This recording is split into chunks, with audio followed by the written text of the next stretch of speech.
Science city દ્વારા આ summer science camp કરવામાં આવે છે એ વિદ્યાર્થીઓ માટે ખૂબ આશીર્વાદ સમાન છે। વિદ્યાર્થીઓને ગણિત વિષયની અંદર રસ પડે છે, એમની રુચિમાં વધારો થાય છે। મારું નામ કલ્પેશભાઈ ડી અખાણી, હું પાટણ જિલ્લાની અંદર વડનગરની શ્રી વિવેકાનંદ વિદ્યાલય હાઈસ્કૂલની અંદર આચાર્ય તરીકે હું ફરજ બજાવું છું।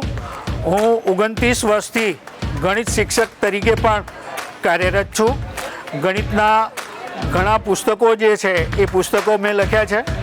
રિક્રિએશનલ મેથેમેટિક્સના મારા 9 પુસ્તકો છે। ગુજરાત રાજ્ય શાળા પાઠ્યપુસ્તક મંડળની અંદર લેખક તરીકે, સમીક્ષક તરીકે તેમજ ટ્રાન્સલેટર તરીકે મારો અનુભવ રહેલો છે। ગુજરાત સાયન્સ સિટી દ્વારા સમર સાયન્સ કેમ્પની અંદર આજે મેથ્સ થ્રુ ઓરિગામી એ વિષય ઉપર વર્કશોપ હતો।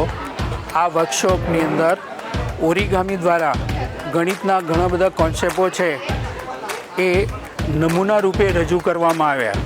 વિદ્યાર્થીઓએ ખૂબ સરસ રીતે આ બધા નમૂનાઓ બનાવ્યા છે।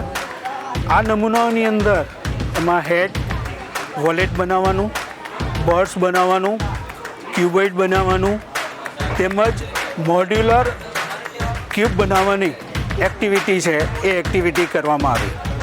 વિદ્યાર્થીઓએ પણ પોતાની ક્રિએટિવિટી દ્વારા ખૂબ સરસ રીતે એમણે બનાવેલા જે નમૂના છે એ નમૂનામાં એમને આર્ટ ફોર્મ ઉમેરીને ખૂબ સરસ રીતે ઓરિગામીના નમૂના બનાવ્યા હતા।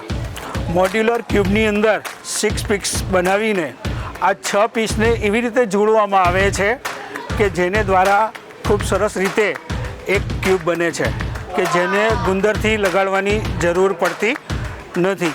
વિદ્યાર્થીઓએ ખૂબ સરસ રીતે આ બધા નમૂના બનાવ્યા અને આજનો જે ઓરિગામીનો જે વર્કશોપ હતો એ વર્કશોપને સારી રીતે એમણે માણ્યો। ખૂબ સરસ રીતે એમણે બધા નમૂના બનાવ્યા। હેક્ઝાફ્લેક્સાગોન દ્વારા વિદ્યાર્થીઓએ ખૂબ સરસ રીતે ઓરિગામી દ્વારા પ્રવૃત્તિ કરી। ખરેખર સાયન્સ સિટી દ્વારા આ સમર સાયન્સ કેમ્પ કરવામાં આવે છે એ વિદ્યાર્થીઓ માટે ખૂબ આશીર્વાદ સમાન છે।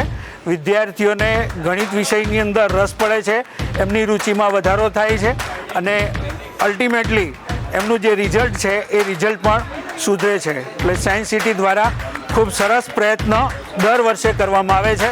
હું સાયન્સ સિટીને ખૂબ અભિનંદન પાઠવું છું। ધન્યવાદ।